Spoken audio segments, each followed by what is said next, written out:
ਸਤਿ ਸ਼੍ਰੀ ਅਕਾਲ। ਤੁਸੀਂ ਦੇਖ ਰਹੇ ਹੋ ਪੰਜਾਬ ਮੇਲ ਯੂਐਸਏ ਟੀਵੀ। ਮੈਂ ਬरुण ਕੌਰ ਮਾਨ। ਖਬਰਾਂ ਦੇ ਬੁਲੇਟਿਨ ਦੇ ਵਿੱਚ ਤੁਹਾਡਾ ਸਵਾਗਤ। ਖਬਰਾਂ ਦੇ ਬੁਲੇਟਿਨ ਦੇ ਸਪਾਂਸਰ ਰੀਅਲਟਰ ਗੁਰਜਤਿੰਦਰ ਸਿੰਘ ਰੰਧਾਵਾ। ਇਹਨਾਂ ਤੋਂ ਹਰ ਤਰੀਕੇ ਦੀ ਪ੍ਰਾਪਰਟੀ ਖਰੀਦੀ ਵੇਚੀ ਜਾ ਸਕਦੀ ਹੈ। ਇਹਨਾਂ ਦੇ ਫੋਨ ਨੰਬਰ ਤੁਸੀਂ ਸਕਰੀਨ ਤੇ ਦੇਖ ਸਕਦੇ ਹੋ। ਤੇ ਹੁਣ ਪੇਸ਼ ਨੇ ਪਹਿਲਾਂ ਚੋਣਵੀਆਂ ਖਬਰਾਂ। ਅਮਰੀਕਾ ਵਿੱਚ ਗੂਗਲ, ਮੈਟਾ ਤੇ ਸਨੈਪਚੈਟ ਦੇ ਸਕੂਲ ਨੇ ਕਰਵਾਇਆ ਕੇਸ ਦਰਜ। ਕਿਹਾ ਬੱਚਿਆਂ ਦੀ ਮਾਨਸਿਕ ਸਿਹਤ ਨੂੰ ਪਹੁੰਚਾ ਰਿਹਾ ਨੁਕਸਾਨ। ਅਮਰੀਕੀ ਰਾਸ਼ਟਰਪਤੀ ਬਾਈਡਨ ਨੇ ਕਰਜ਼ੇ ਦੀ ਸੀਮਾ ਵਧਾਉਣ ਦੇ ਲਈ ਬਿੱਲ ਤੇ ਕੀਤੇ ਦਸਤਖਤ। ਅਮਰੀਕਾ ਡਿਫਾਲਟਰ ਹੋਣ ਦੇ ਖਤਰੇ ਤੋਂ ਬਚਿਆ। ਅਮਰੀਕੀ ਬੇੜੇ ਦਾ ਰਸਤਾ ਕੱਟਣ ਦੀ ਕਾਰਵਾਈ ਦਾ ਚੀਨ ਵੱਲੋਂ ਬਚਾਅ। ਅਮਰੀਕਾ ਤੇ ਸਾਊਦੀ ਅਰਬ ਦੇ ਵੱਲੋਂ ਸੁਡਾਨ ਵਿੱਚ ਗੋਲੀਬੰਦੀ ਦੀ ਅਪੀਲ। ਮਿਸ਼ੀਗਨ ਜੰਗਲ 'ਚ 3 ਮੀਲ ਤੋਂ ਵੱਧ ਹਿੱਸਾ ਅੱਗ ਦੀ ਭੇਟ ਚੜਿਆ। ਤੇ ਹੁਣ ਇਹਨਾਂ ਖਬਰਾਂ ਦਾ ਵਿਸਥਾਰ। ਅਮਰੀਕਾ, ਕੈਨੇਡਾ ਸਣੇ ਦੇਸ਼ ਵਿਦੇਸ਼ ਦੀਆਂ ਹੋਰ ਬਹੁਤ ਸਾਰੀਆਂ ਖਬਰਾਂ।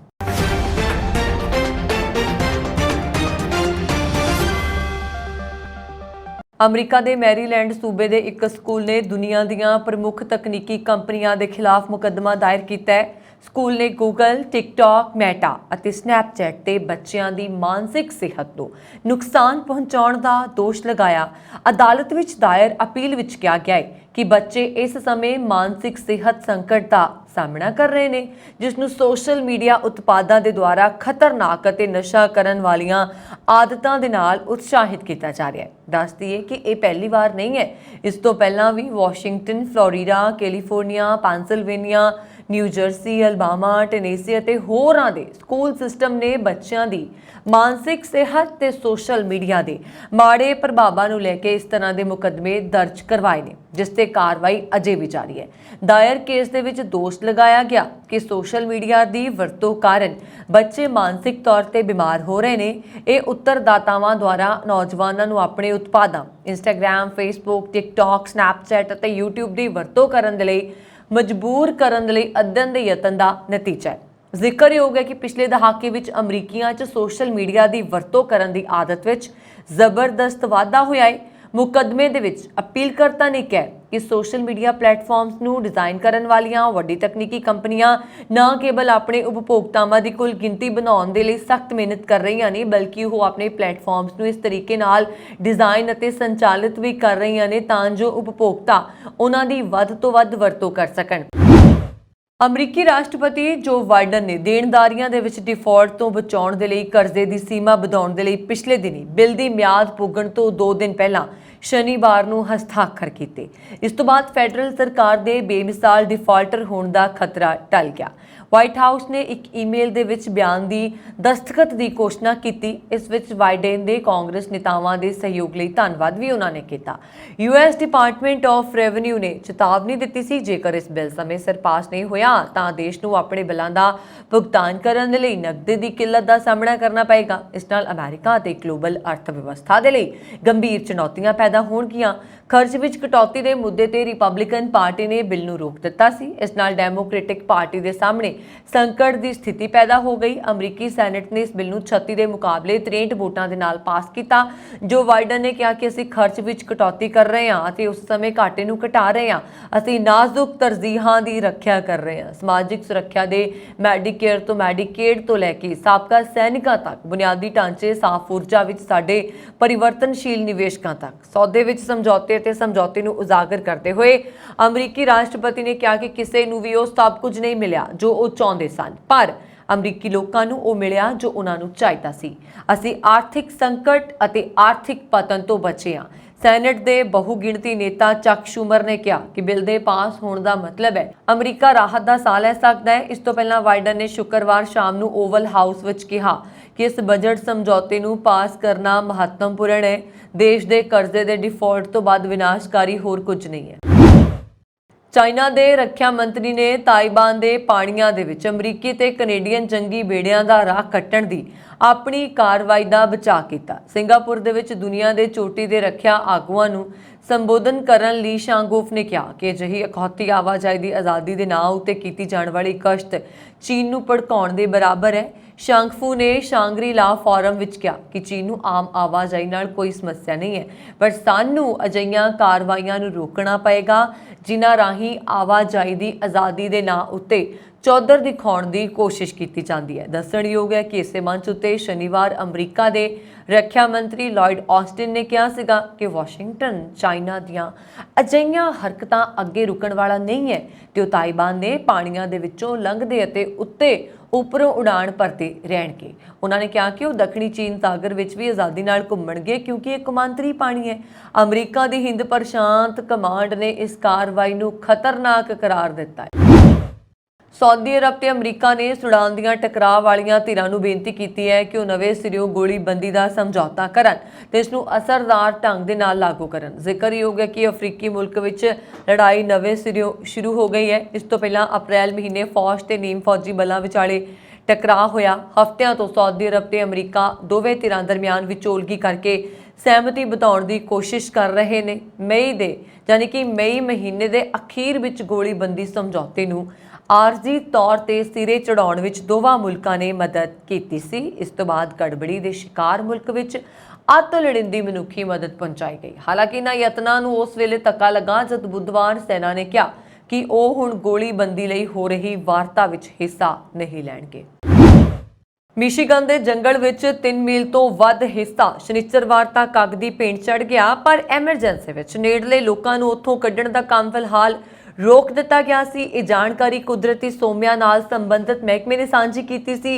ਮਹਿਕਮੇ ਦੇ ਵੱਲੋਂ ਜਾਰੀ ਕੀਤੇ ਗਏ ਬਿਆਨ ਦੇ ਵਿੱਚ ਕਿਹਾ ਗਿਆ ਹੈ ਕਿ ਕ੍ਰਾਫੋਰਡ ਕਾਉਂਟੀ ਵਿੱਚ ਅੱਗ ਦੁਪਹਿਰ 1 ਵਜੇ ਦੇ ਕਰੀਬ 4 ਮੀਲ ਗ੍ਰੈਲਿੰਗ ਟਾਊਨਸ਼ਿਪ ਵਿੱਚ ਸਟੇਲੀ ਝੀਲ ਨੇੜੇ ਗ੍ਰੈਲਿੰਗ ਦੇ ਦੱਖਣ ਪੂਰਬ ਦੇ ਸ਼ੁਰੂ ਹੋਈ। ਕੁਦਰਤੀ ਸੋਮਿਆਂ ਨਾਲ ਸੰਬੰਧਿਤ ਮਹਿਕਮੇ ਦੇ ਤਰਜਮਾਨ ਕੈਥਲੀਨ ਵੱਲੋਂ ਪ੍ਰੈਸ ਨੂੰ ਜਦੋਂ ਈਮੇਲ ਕੀਤੀ ਹੈ ਤਾਂ ਉਸ ਰਾਹੀਂ ਦੱਸਿਆ ਗਿਆ ਹੈ ਕਿ ਅੱਗ ਨੇ 2400 ਏਕੜ ਦੇ ਘੇਰੇ ਨੂੰ ਆਪਣੀ ਲਪੇਟ ਵਿੱਚ ਲਿਆ। ਲਾਵੇ ਨੇ ਦੱਸਿਆ ਕਿ ਲੋਕਾਂ ਨੂੰ ਉੱਥੋਂ ਕੱਢਣ ਦੇ ਪਹਿਲਾਂ ਜਾਰੀ ਕੀਤੇ ਗਏ ਹੁਕਮ ਨੂੰ ਸ਼ਨੀਚਰਵਾਰ ਦੇਰ ਰਾਤ ਮੁਅੱਤਲ ਕਰ ਦਿੱਤਾ ਗਿਆ ਸੀ। ਸੰਯੁਕਤ ਰਾਸ਼ਟਰ ਦੇ ਸਕੱਤਰ ਜਨਰਲ ਅੰਤੋਨੀਓ ਗੁਟਰੇਸ ਨੇ ਉੜੀਸਾ ਰੇਲ ਹਾਦਸੇ ਵਿੱਚ ਗਈਆਂ ਜਾਨਾਂ ਤੇ ਦੁੱਖ ਦਾ ਇਜ਼ਹਾਰ ਕੀਤਾ। ਗੁਟਰੇਸ ਦੇ ਤਰਜਮਾਨ ਸਟੀਫਨ ਦੁਜਾਰਿਕ ਨੇ ਕਿਹਾ, ਸਕੱਤਰ ਜਨਰਲ ਭਾਰਤ ਦੇ ਉੜੀਸਾ ਵਿੱਚ ਰੇਲ ਹਾਦਸੇ 'ਚ ਗਈਆਂ ਜਾਨਾਂ ਤੇ ਵੱਡੀ ਗਿਣਤੀ ਲੋਕਾਂ ਦੇ ਜ਼ਖਮੀ ਹੋਣ ਤੋਂ ਬਹੁਤ ਦੁਖੀ ਨੇ। ਬਿਆਨ ਦੇ ਵਿੱਚ ਅੱਗੇ ਕਿਹਾ ਗਿਆ ਕਿ ਗੁਟਰੇਸ ਨੇ ਪੀੜਤ ਪਰਿਵਾਰਾਂ, ਦੇਸ਼ ਦੇ ਲੋਕਾਂ ਤੇ ਭਾਰਤ ਸਰਕਾਰ ਨਾਲ ਡੂੰਘੀਆਂ ਸੰਵੇਦਨਾਵਾਂ ਜ਼ਾਹਿਰ ਕੀਤੀਆਂ ਨੇ। ਉਹਨਾਂ ਨੇ ਜ਼ਖਮੀਆਂ ਦੇ ਜਲਦੀ ਸਿਹਤਯਾਬ ਹੋਣ ਦੀ ਦੁਆ ਕੀਤੀ ਹੈ। UN ਜਨਰਲ ਅਸੈਂਬਲੀ ਦੇ ਪ੍ਰਧਾਨ ਕਸਾਬਾ ਨੇ ਵੀ ਰੇਲ ਹਾਦਸੇ ਤੇ ਦੁੱਖ ਜਤਾਇਆ। ਉਧਰ ਅਮਰੀਕੀ ਰਾਸ਼ਟਰਪਤੀ ਜੋ ਬਾਈਡਨ ਤੇ ਉਹਨਾਂ ਦੀ ਪਤਨੀ ਜਿਲ ਬਾਈਡਨ ਨੇ ਵੀ ਕਿਹਾ ਕਿ ਉਹ ਭਾਰਤ ਵਿੱਚ ਰੇਲ ਹਾਦਸੇ ਦੀ ਦੁਖਦਾਈ ਖਬਰ ਤੋਂ ਬਹੁਤ ਦੁਖੀ ਨੇ ਔਰ ਪਿਛਲੇ ਦਿਨੀ ਅਮਰੀਕੀ ਰਾਸ਼ਟਰਪਤੀ ਨੇ ਟਵੀਟ ਵੀ ਕੀਤਾ ਸੀ। ਕੈਲੀਫੋਰਨੀਆ ਦੇ ਸੈਨ ਹੋਜ਼ੇ ਖੇਤਰ ਵਿੱਚ ਇੱਕ ਹਮਲਾਵਰ ਵੱਲੋਂ 3 ਵਿਅਕਤੀਆਂ ਦੀ ਹੱਤਿਆ ਕੀਤੀ ਗਈ ਤੇ 9 ਹੋਰ ਨੂੰ ਜ਼ਖਮੀ ਕਰ ਦੇਣ ਦੀ ਰਿਪੋਰਟ ਹੈ। ਸੈਨ ਹੋਜ਼ੇ ਤੇ ਮਿਲੀਪੀਟਸ ਪੁਲਿਸ ਅਨੁਸਾਰ 31 ਸਾਲਾ ਸ਼ੱਕੀ ਦੋਸ਼ੀ ਕੈਵਿਨ ਪਰਕੌਰਾਨਾ, ਜੋ ਇਸ ਸਮੇਂ ਪੁਲਿਸ ਹਿਰਾਸਤ ਵਿੱਚ ਹੈ, ਨੇ ਇੱਕ ਵਿਅਕਤੀ ਦੀ ਛੁਰਾ ਮਾਰ ਕੇ ਹੱਤਿਆ ਕੀਤੀ ਜਦਕਿ ਬਾਕੀ 2 ਨੂੰ ਆਪਣੇ ਵਾਹਨ ਹੇਠਾਂ ਧਰ ਦਿੱਤਾ। ਮਿਲੀਪੀਟਸ ਪੁਲਿਸ ਮੁਖੀ ਜ਼ੇਡਨ ਨੇ ਪੱਤਰਕਾਰਾਂ ਨਾਲ ਗੱਲਬਾਤ ਕਰਦਿਆਂ ਕਿਹਾ ਕਿ ਅਸੀਂ ਸ਼ੱਕੀ ਦੋਸ਼ੀ ਵਿਰੁੱਧ ਫੌਰੀ ਪ੍ਰਭਾਵਸ਼ਾਲੀ ਕਾਰਵਾਈ ਕਰਕੇ ਹੋਰ ਲੋਕਾਂ ਦੀਆਂ ਜਾਨਾਂ ਬਚਾਉਣ ਵਿੱਚ ਕਾਮਯਾਬ ਹੋਏ ਹਾਂ। ਪੁਲਿਸ ਅਨੁਸਾਰ ਸ਼ੱਕੀ ਦੋਸ਼ੀ ਦਾ ਮਕਸਦ ਕਿਸੇ ਵਿਸ਼ੇਸ਼ ਵਿਅਕਤੀ ਨੂੰ ਨਿਸ਼ਾਨਾ ਬਣਾਉਣਾ ਨਹੀਂ ਸੀ ਤੇ ਉਹਨਾਂ ਦਾ ਮਕਸਦ ਹਿੰਸਾ ਫੈਲਾਉਣਾ ਸੀ। ਸੈਨ ਹੋਜ਼ੇ ਪੁਲਿਸ ਮੁਖੀ ਐਂਥਨੀ ਅਨੁਸਾਰ 2 ਸ਼ਹਿਰਾਂ ਵਿੱਚ ਹਿੰਸਾ ਕਰਨ ਲਈ ਪਰਕੌਰਾਨਾ ਵਿਰੁੱਧ ਸ਼ੱਕੀ ਹੱਤਿਆ ਤੇ ਹੱਤਿਆ ਦੀ ਕੋਸ਼ਿਸ਼ ਦੇ ਦੋਸ਼ ਆਇਦ ਕੀਤੇ ਜਾਣ ਦੀ ਸੰਭਾਵਨਾ ਹੈ। ਅਮਰੀਕਾ ਦੇ ਵਿਸਕੌਨਸਨ ਰਾਜ ਦੇ ਮਿਲਵਾਕੀ ਸ਼ਹਿਰ ਵਿੱਚ ਇੱਕ ਸਕੂਲ ਬੱਸ ਨੂੰ ਅਚਾਨਕ ਅੱਗ ਲੱਗੀ। ਬੱਸ ਦੀ ਡਰਾਈਵਰ ਬੀਬੀ ਇਮੂਨੇਕ ਦੀ ਹੁਸ਼ਿਆਰੀ ਨਾਲ ਬੱਸ ਵਿੱਚ ਸਵਾਰ 37 ਬੱਚੇ ਬਾਲ-ਬਾਲ ਬਚ ਗਏ। ਬੀਤੇ ਦਿਨ ਸਵੇਰ ਵੇਲੇ ਵਾਪਰੀ ਇਸ ਘਟਨਾ ਦੇ ਪ੍ਰਾਪਤ ਹੋਏ ਵੇਰਵਿਆਂ ਦੇ ਅਨੁਸਾਰ ਬੱਸ ਮਿਲਵਾਕੀ ਅਕੈਡਮੀ ਆਫ ਸਾਇੰਸ ਜਿੱਥੇ ਬੱਚਿਆਂ ਨੂੰ ਛੱਡਣਾ ਸੀ ਤੋਂ ਕੁਝ ਹੀ ਦੂਰ ਸੀ ਕਿ ਡਰਾਈਵਰ ਨੂੰ ਕਿਸੇ ਚੀਜ਼ ਤੇ ਸੜਨ ਦੀ ਸਮੈਲ ਆਈ ਔਰ ਪਹਿਲਾਂ ਉਸਨੇ ਸੋਚਿਆ ਕਿ ਬਦਬੂ ਜਿਹੜੀ ਹੈ ਬਾਹਰੋਂ ਕਿਸੇ ਹੋਰ ਵਾਹਨ ਚੋਂ ਆ ਰਹੀ ਹੈ, ਪਰ ਇਸ ਦੇ ਤੁਰੰਤ ਬਾਅਦ ਬੱਸ ਦੇ ਇੰਜਣ ਵਿੱਚੋਂ ਧੂਆਂ ਨਿਕਲਣਾ ਸ਼ੁਰੂ ਹੋ ਗਿਆ। ਵਿਲੀਅਮ ਨੇ ਫੌਰੀ ਕਾਰਵਾਈ ਕੀਤੀ, 37 ਬੱਚਿਆਂ ਨੂੰ ਸੁਰੱਖਿਅਤ ਬਾਹਰ ਕੱਢ ਲਿਆ, ਜਿਸ ਉਪਰੰਤ ਕੁਝ ਹੀ ਸਕਿੰਟਾਂ ਵਿੱਚ ਸਮੁੱਚੀ ਬੱਸ ਅੱਗ ਦੀ ਲਪੇਟ 'ਚ ਆ ਗਏ। ਬੱਚੇ ਐਲੀਮੈਂਟਰੀ ਤੋਂ ਲੈ ਕੇ ਹਾਈ ਸਕੂਲ ਦੇ ਵਿਦਿਆਰਥੀ ਨੇ। ਵਿਲੀਅਮਸ ਜੋ ਗਰਭਵਤੀ ਹੈ ਨੂੰ ਇਹਤਿਆਤ ਵਜੋਂ ਹਸਪਤਾਲ ਵੀ ਲਿਜਾਇਆ ਗਿਆ। ਫਾਜ਼ਿਲਕਾ ਪੁਲਿਸ ਨੇ ਹਜ਼ਾਰਾਂ ਅਮਰੀਕੀ ਡਾਲਰਾਂ ਸਣੇ ਕੁਝ ਲੋਕਾਂ ਨੂੰ ਹਿਰਾਸਤ ਵਿੱਚ ਲਿਆ, ਜਿਨ੍ਹਾਂ ਕੋਲੋਂ ਇਸ ਸੰਬੰਧੀ ਪੁੱਛਗਿੱਛ ਕੀਤੀ ਜਾ ਰਹੀ ਹੈ। ਦੱਸਿਆ ਜਾ ਰਿਹਾ ਕਿ ਰੈੱਡ ਅਲਰਟ ਦੌਰਾਨ ਪੁਲਿਸ ਵੱਲੋਂ ਥਾਂ-ਥਾਂ ਤੇ ਨਾਕਾਬੰਦੀ ਅਤੇ ਹੋਟਲ ਸਰਾਵਾਂ ਵਿੱਚ ਤਲਾਸ਼ੀ ਮੁਹਿੰਮ ਚਲਾਈ ਗਈ, ਜਿਸ ਨੂੰ ਲੈ ਕੇ ਫਾਜ਼ਿਲਕਾ ਦੇ ਇੱਕ ਹੋਟਲ ਵਿੱਚੋਂ ਇਨ੍ਹਾਂ ਵਿਅਕਤੀਆਂ ਨੂੰ ਪੁਲਿਸ ਵੱਲੋਂ ਹਿਰਾਸਤ ਵਿੱਚ ਲਿਆ ਗਿਆ। ਕਿਹਾ ਜਾ ਰਿਹਾ ਕਿ ਇਹਨਾਂ ਪਾਸੋਂ ਹਜ਼ਾਰਾਂ ਡਾਲਰ ਬਰਾਮਦ ਹੋਏ ਨੇ, ਜਿਨ੍ਹਾਂ ਦੀ ਭਾਰਤੀ ਕਰੰਸੀ ਦੇ ਹਿਸਾਬ ਦੇ ਨਾਲ ਕੀਮਤ ਲੱਖਾਂ ਰੁਪਏ ਬਣਦੀ ਹੈ। ਦੱਸਿਆ ਜਾ ਰਿਹਾ ਕਿ ਇਸ ਵਿੱਚ 4 ਜੰਮੂ ਕਸ਼ਮੀਰ ਦੇ ਵਾਸੀ ਨੇ, ਜਦੋਂ ਕਿ 2 ਫਾਜ਼ਿਲਕਾ ਦੇ ਵੱਖ-ਵੱਖ ਪਿੰਡਾਂ ਦੇ ਵਿਅਕਤੀ ਨੇ। ਸੂਤਰਾਂ ਦੇ ਮੁਤਾਬਕ ਜੰਮੂ ਕਸ਼ਮੀਰ ਦੇ ਪੁਲਗਾਮ ਜ਼ਿਲ੍ਹੇ ਦੇ 4 ਵਿਅਕਤੀ ਨੇ, ਜਦੋਂ ਕਿ ਫਾਜ਼ਿਲਕਾ ਦੇ ਪਿੰਡ ਟਿੱਪਾਂਵਾਲੀ ਅਤੇ ਚੱਕ ਪੱਖੀ ਦਾ ਇੱਕ ਵਿਅਕਤੀ ਇਸ ਵਿੱਚ ਸ਼ਾਮਲ ਹੈ। ਫਾਜ਼ਿਲਕਾ ਜ਼ਿਲ੍ਹੇ ਦੇ ਐਸਐਸਪੀ ਅਵਨੀਤ ਕੌਰ ਸਿੱਧੂ ਨੇ ਦੱਸਿਆ ਕਿ ਤਲਾਸ਼ੀ ਮੁਹਿੰਮ ਦੌਰਾਨ ਪੁਲਿਸ ਨੂੰ ਇਹ ਬਰਾਮਦਗੀ ਹੋਈ ਹੈ। ਉਹਨਾਂ ਨੇ ਦੱਸਿਆ ਕਿ ਪੁਲਿਸ ਨੇ ਉਕਤ ਵਿਅਕਤੀਆਂ ਤੋਂ 40,000 ਤੋਂ ਵੱਧ ਡਾਲਰ ਬਰਾਮਦ ਕੀਤੇ ਨੇ। ਇਹ ਅਮਰੀਕੀ ਡਾਲਰ ਨੇ। ਮਾਮਲੇ ਦੀ ਬਰੀਕੀ ਨਾਲ ਜਾਂਚ ਕੀਤੀ ਜਾ ਰਹੀ ਹੈ। ਸੂਤਰ ਦੱਸ ਰਹੇ ਨੇ ਕਿ ਹੁਣ ਪੁਲਿਸ ਇਸ ਮਾਮਲੇ ਨੂੰ ਇਨਕਮ ਟੈਕਸ ਵਿਭਾਗ ਦੇ ਕੋਲ ਲੈ ਕੇ ਜਾ ਰਹੀ ਹੈ, ਜਿਸ ਤੋਂ ਬਾਅਦ ਇਸ ਮਾਮਲੇ ਦੀ ਤਸਵੀਰ ਸਾਫ਼ ਹੋ ਜਾਏਗੀ। ਸ਼ਹੀਦ ਹੋਏ ਅਮਰੀਕੀ ਫੌਜੀਆਂ ਨੂੰ ਯਾਦ ਕਰਨ ਦੇ ਲਈ ਅਮਰੀਕਾ ਵਿੱਚ ਹਰ ਸਾਲ ਮੈਮੋਰੀਅਲ ਡੇ ਮਨਾਇਆ ਜਾਂਦਾ ਹੈ। ਇਸ ਦਿਨ ਕੌਮੀ ਛੁੱਟੀ ਹੁੰਦੀ ਹੈ।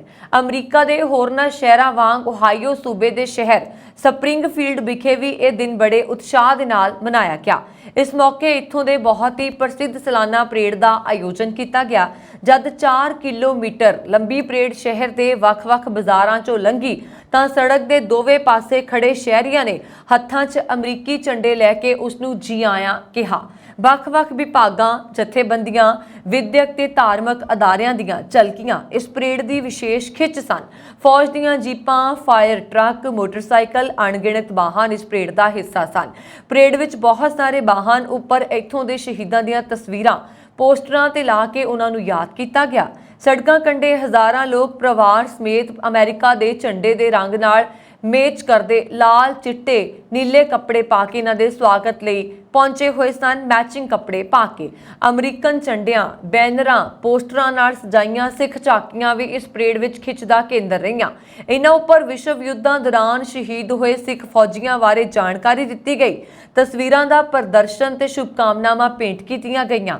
ਇਹ ਪਰੇਡ ਜਦ ਬਾਜ਼ਾਰ ਵਿੱਚੋਂ ਲੰਘੀ ਤਾਂ ਹਮੇਸ਼ਾ ਦੀ ਤਰ੍ਹਾਂ ਸਿੱਖ ਝਾਕੀ ਦਾ ਸੜਕ ਕੰਢੇ ਖੜੇ ਅਤੇ ਬੈਠੇ ਹਜ਼ਾਰਾਂ ਸ਼ਹਿਰੀਆਂ ਨੇ ਹੱਥਾਂ ਵਿੱਚ ਅਮਰੀਕੀ ਝੰਡੇ ਲੈ ਕੇ ਹੱਥ ਹਿਲਾ ਕੇ ਨਿੱਘਾ ਸਵਾਗਤ ਕੀਤਾ। ਉਹ ਮਿਸਟਰ ਸਿੰਘ ਹੈਪੀ ਮੈਮੋਰੀਅਲ ਡੇ ਵੀ ਕਹਿ ਰਹੇ ਸਨ। ਆਮ ਤੌਰ ਤੇ ਬੱਚਾ ਜਨਮ ਦੇ 3 ਮਹੀਨਿਆਂ ਤੋਂ ਬਾਅਦ ਪਲਟਣਾ ਸਿੱਖਦਾ ਹੈ ਅਤੇ 6 ਮਹੀਨਿਆਂ ਤੋਂ 1 ਸਾਲ ਦੇ ਅੰਦਰ ਤੁਰਨਾ ਸਿੱਖਦਾ ਹੈ। ਪਰ ਤੁਹਾਨੂੰ ਅਜਿਹੇ ਬੱਚੇ ਬਾਰੇ ਦੱਸਣ ਜਾ ਰਹੇ ਹਾਂ, ਉਸਨੇ ਕੁਝ ਮਹੀਨਿਆਂ ਵਿੱਚ ਨਹੀਂ ਸਗੋਂ 3 ਦਿਨਾਂ ਦੇ ਵਿੱਚ ਰਿੜਨ ਦੀ ਕੋਸ਼ਿਸ਼ ਕਰਨੀ ਸ਼ੁਰੂ ਕਰ ਦਿੱਤੀ। ਅਮਰੀਕਾ ਵਿੱਚ ਪੈਦਾ ਹੋਈ ਇਸ ਬੱਚੀ ਦੀ ਵਾਇਰਲ ਹੋ ਰਹੀ ਵੀਡੀਓ ਨੂੰ ਦੇਖ ਕੇ ਲੋਕ ਹੈਰਾਨ ਰਹੇ ਔਰ ਇਸ ਬੱਚੀ ਨੂੰ ਜਦੋਂ ਸੋਸ਼ਲ ਮੀਡੀਆ ਤੇ ਦੇਖਿਆ ਗਿਆ ਤਾਂ ਇਹ ਵੀਡੀਓ ਲਗਾਤਾਰ ਵਾਇਰਲ ਹੋ ਗਈ। ਇਹ ਹੈਰਾਨੀਜਨਕ ਮਾਮਲਾ ਅਮਰੀਕਾ ਤੋਂ ਸਾਹਮਣੇ ਆਇਆ, ਜਿੱਥੇ ਸਮੰਥਾ ਮਿਸ਼ੇਲ ਨਾਂ ਦੀ ਔਰਤ ਨੇ ਕੈਨੇਡੀ ਨਿਊਜ਼ ਨੂੰ ਦੱਸਿਆ ਕਿ ਉਸ ਦੀ ਧੀ ਜਨਮ ਤੋਂ ਬਾਅਦ ਹੀ ਆਪਣਾ ਸਿਰ ਉੱਚਾ ਚੁੱਕਣ ਅਤੇ ਰਿੜਨ ਦੀ ਕੋਸ਼ਿਸ਼ ਕਰਨ ਲੱਗੀ। ਸਮੰਥਾ ਨੇ ਕਿਹਾ ਕਿ ਮੈਨੂੰ ਲੱਗਦਾ ਹੈ ਕਿ ਮੇਰੀ ਧੀ ਕਦੇ ਵੀ ਨਵਜਨਮੀ ਨਹੀਂ ਸੀ। ਇਹ ਬਿਲਕੁਲ ਵੀ ਆਮ ਨਹੀਂ ਹੈ।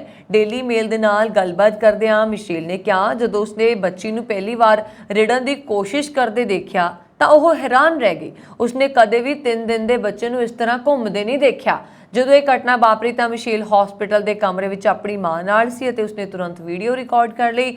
ਜੇਕਰ ਉਹ ਅਜਿਹਾ ਨਾ ਕਰਦੀ ਤਾਂ ਕਿਸੇ ਨੇ ਉਸਦੀ ਗੱਲ ਤੇ ਵਿਸ਼ਵਾਸ ਨਹੀਂ ਕਰਨਾ ਸੀ। ਮਿਸ਼ੇਲ ਦਾ ਮੰਗੇਤਰ ਵੀ ਉੱਥੇ ਨਹੀਂ ਸੀ। ਜੇਕਰ ਉਹ ਉਸਨੂੰ ਵੀਡੀਓ ਨਾ ਦਿਖਾਉਂਦੀ ਤਾਂ ਉਸਨੂੰ ਵੀ ਯਕੀਨ ਨਾ ਹੁੰਦਾ।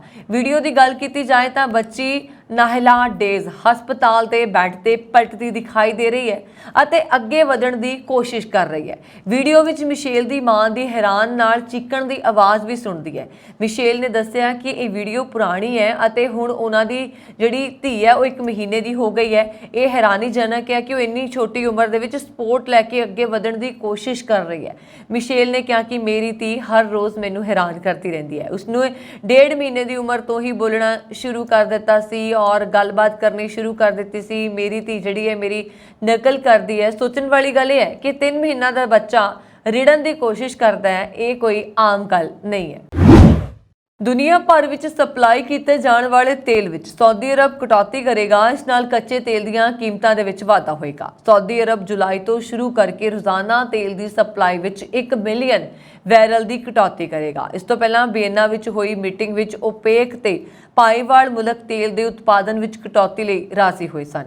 ਇੱਕ ਨਿਊਜ਼ ਕਾਨਫਰੰਸ ਨੂੰ ਸੰਬੋਧਨ ਕਰਦਿਆਂ ਸਾਊਦੀ ਅਰਬ ਦੇ એનર્ਜੀ ਮੰਤਰੀ ਨੇ ਕਿਹਾ ਸੀਗਾ ਕਿ ਇਸ ਕਟੌਤੀ ਵਿੱਚ ਵਾਧਾ ਵੀ ਕੀਤਾ ਜਾ ਸਕਦਾ ਹੈ ਤੇ ਮਾਰਕੀਟ ਦੇ ਵਿੱਚ ਸਥਿਰਤਾ ਲਿਆਉਣ ਦੇ ਲਈ ਇਸ ਗਰੁੱਪ ਵੱਲੋਂ ਜੋ ਬਣ ਸਕੇਗਾ ਉਹ ਕਰੇਗਾ। ਰਾਈਸਟੈਡ એનર્ਜੀ ਵਿਖੇ ਆਇਲ ਮਾਰਕੀਟਸ ਰਿਸਰਚ ਦੇ ਸੀਨੀਅਰ ਵਾਈਸ ਪ੍ਰੈਜ਼ੀਡੈਂਟ ਜਾਰਜ ਨੇ ਆਖਿਆ ਕਿ ਇਹਨਾਂ ਨਵੀਆਂ ਕਟੌਤੀਆਂ ਨਾਲ ਤੇਲ ਦੀਆਂ ਕੀਮਤਾਂ ਵਿੱਚ ਕੁਝ ਸਮੇਂ ਦੇ ਲਈ ਵਾਧਾ ਹੋਏਗਾ, ਪਰ ਉਸ ਤੋਂ ਬਾਅਦ ਇਸ ਦਾ ਕੀ ਅਸਰ ਹੋਏਗਾ ਇਹ ਤਾਂ ਸਾਊਦੀ ਅਰਬ ਉੱਤੇ ਨਿਰਭਰ ਕਰੇਗਾ। ਉਹਨਾਂ ਨੇ ਆਖਿਆ ਕਿ ਕੁਝ ਸਮਾਂ ਪਹਿਲਾਂ ਸਾਊਦੀ ਅਰਬ ਦੇ ਇਸ ਤਰ੍ਹਾਂ ਦੇ ਕਦਮ ਦੇ ਨਾਲ ਅਮਰੀਕੀ ਡਰਾਈਵਰਾਂ ਨੂੰ ਸਸਤੇ ਭਾਅ ਆਪਣੀਆਂ ਗੱਡੀਆਂ ਭਰਨ ਦਾ ਮੌਕਾ ਮਿਲਿਆ ਤੇ ਦੁਨੀਆ ਭਰ ਦੇ ਖਪਤਕਾਰਾਂ ਨੂੰ ਵੀ ਮਹਿੰਗਾਈ ਤੋਂ ਥੋੜੀ ਰਾਹਤ ਮਿਲੀ। ਉਹਨਾਂ ਨੇ ਆਖਿਆ ਕਿ ਪਰ ਹੁਣ ਇਸ ਕਦਮ ਦੇ ਨਾਲ ਗੈਸ ਸਸਤੀ ਨਹੀਂ ਹੋਣ ਵਾਲੀ, ਸਗੋਂ ਤੇਲ ਮਾਮੂਲੀ ਮਹਿੰਗਾ ਹੋਏਗਾ। ਟੋਰਾਂਟੋ ਡਾਊਨਟਾਊਨ ਵਿੱਚ ਵਾਪਰੀ ਕਾਰ ਜੈਕਿੰਗ ਦੀ ਘਟਨਾ ਵਿੱਚ ਇੱਕ ਵਿਅਕਤੀ ਗੰਭੀਰ ਰੂਪ ਵਿੱਚ ਜ਼ਖਮੀ ਹੋ ਗਿਆ ਤੇ ਉਸ ਨੂੰ ਇਲਾਜ ਲਈ ਹਸਪਤਾਲ ਲਿਜਾਇਆ ਗਿਆ। ਇਹ ਜਾਣਕਾਰੀ ਟੋਰਾਂਟੋ ਪੁਲਿਸ ਨੇ ਦਿੱਤੀ ਹੈ। ਜਾਂਚਕਾਰਾਂ ਨੇ ਦੱਸਿਆ ਕਿ ਇਹ ਘਟਨਾ ਸ਼ਨੀਚਰਵਾਰ ਰਾਤ ਨੂੰ ਐਡੀਲੇਡ ਸਟਰੀਟ ਵੈਸਟ ਨੇੜੇ ਬਾਥਰਸਟ ਸਟਰੀਟ ਦੇ ਐਡੀਲੇਡ ਪਲੇਸ ਇਲਾਕੇ 'ਚ ਵਾਪਰੀ। ਪੁਲਿਸ ਨੇ ਦੱਸਿਆ ਕਿ ਮਸ਼ਕੂਕ ਕਾਰ ਜੈਕਿੰਗ ਨੂੰ ਅੰਜਾਮ ਦੇਣ ਤੋਂ ਬਾਅਦ ਭੱਜ ਗਏ ਤੇ ਉਹਨਾਂ ਨੂੰ ਬਾਅਦ ਵਿੱਚ ਇੱਕ ਵਿਅਕਤੀ ਜ਼ਖਮੀ ਹਾਲਤ ਵਿੱਚ ਮਿਲਿਆ। ਉਸ ਵਿਅਕਤੀ ਨੂੰ ਨਾਜ਼ੁਕ ਹਾਲਤ ਵਿੱਚ ਐਮਰਜੈਂਸੀ ਰਨ ਰਾਹੀਂ ਪੈਰਾਮੈਡਿਕਸ ਵੱਲੋਂ ਹਸਪਤਾਲ ਲਿਜਾਇਆ ਗਿਆ। ਪੁਲਿਸ ਵੱਲੋਂ ਜਾਣਕਾਰੀ ਅਜੇ ਜਾਰੀ ਨਹੀਂ ਕੀਤੀ ਗਈ ਹੈ, ਪਰ ਉਹਨਾਂ ਨੇ ਆਖਿਆ ਕਿ ਮਾਮਲੇ ਦੀ ਜਾਂਚ ਕੀਤੀ ਜਾ ਰਹੀ ਹੈ।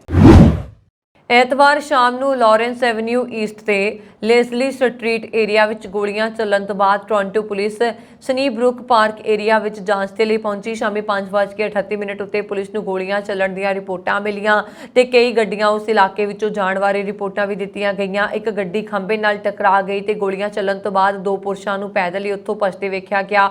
ਦੂਜੀਆਂ ਗੱਡੀਆਂ ਕਿਸ ਪਾਸੇ ਗਈਆਂ ਇਸ ਬਾਰੇ ਕੋਈ ਜਾਣਕਾਰੀ ਨਹੀਂ ਮਿਲ ਸਕੀ ਸੀ ਜਦੋਂ ਤੱਕ ਖਬਰ ਬਣੀ ਸੀ।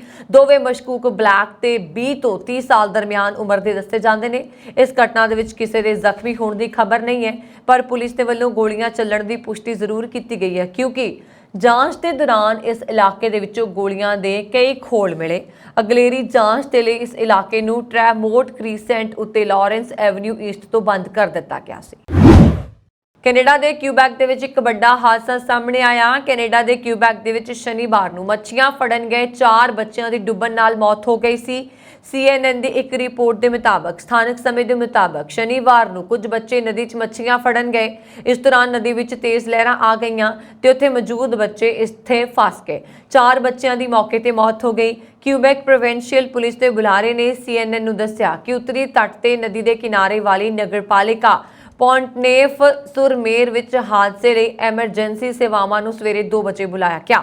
ਬੁਲਾਰੇ ਨੇ ਦੱਸਿਆ ਕਿ ਮੱਛੀਆਂ ਫੜਨ ਦੌਰਾਨ ਤੇਜ਼ ਲਹਿਰ ਦੀ ਲਪੇਟ ਵਿੱਚ ਆਉਣ ਕਾਰਨ ਕਰੀਬ 11 ਲੋਕ ਲਾਪਤਾ ਹੋ ਗਏ। ਇਨ੍ਹਾਂ ਚੋਂ 11 ਵਿੱਚੋਂ 6 ਨੂੰ ਬਚਾ ਲਿਆ ਗਿਆ ਸੀ ਅਤੇ 5 ਲੋਕਾਂ ਦਾ ਰਾਤ ਭਰ ਪਤਾ ਨਹੀਂ ਚੱਲ ਸਕਿਆ।